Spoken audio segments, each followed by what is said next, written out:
მოგესალმებით. მადლობა თითოეულ ქვიტანას გამოწერისთვის.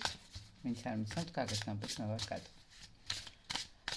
ახლა მინდა გავაკეთოთ გაშლა, როგორ განვითარდება თქვენი ურთიერთობა. ნახოთ რა ურთიერთობა და მე როგორ განვითარდება. რა ურთიერთობაა.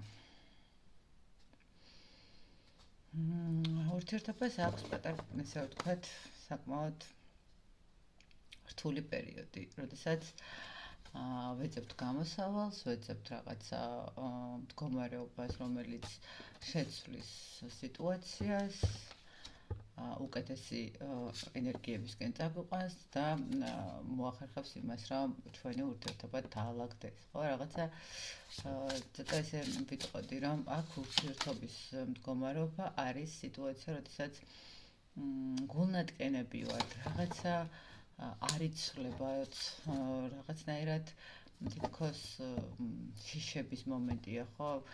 კი, კარგად ვგზნობთ ერთად თავს, კი, სასიამოვნოა ყველაფერი, მაგრამ ნახეთ ურთიერთობაში არის ესეთი მომენტი, სადაც უბრალოდ გვტკივა, უბრალოდ ვერ გადაგვიწყვეტია რა უნდა გავაკეთოთ, როგორ უნდა მოვიქცეთ. შესაძლებელია აქ ვიღაცისთვის იყოს რაღაცა მომენტში სამკუთხედის სიტუაციაც, იმიტომ რომ ან ერთი და იგივე ქალბატონიც ნახოთ ესე ხო აქ არის ესეთი მომენტი სიტუაცია, როდესაც არ ვიცით მართლა შეიძლება გვინდა თუ არა ერთად ყოფნა ის მომენტიც რო აღარ ვიცით. ძალიან გაურკვევლობაში აქვს ურთიერთობა შესული. კარგით ნახოთ აბა როგორ განვითარდება გაურკვეველი ურთიერთობა.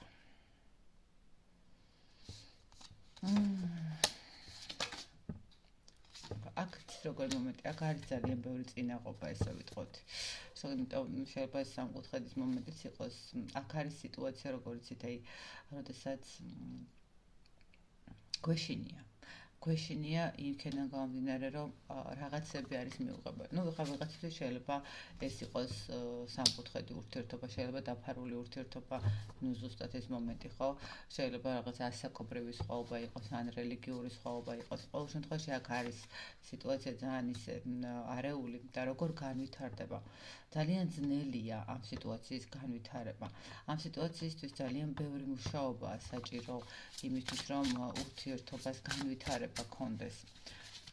სამწუხაროდ წინაღობა უფრო მეტია, ვიდრე განვითარების პერსპექტივა, თუმცა მე ვიტყოდი, რომ თუ თქვენ შეძლებთ ამ ყველაფრის გადალახვას, ურთიერთობა საბოლოოდ ოჯახით დამთავრდება.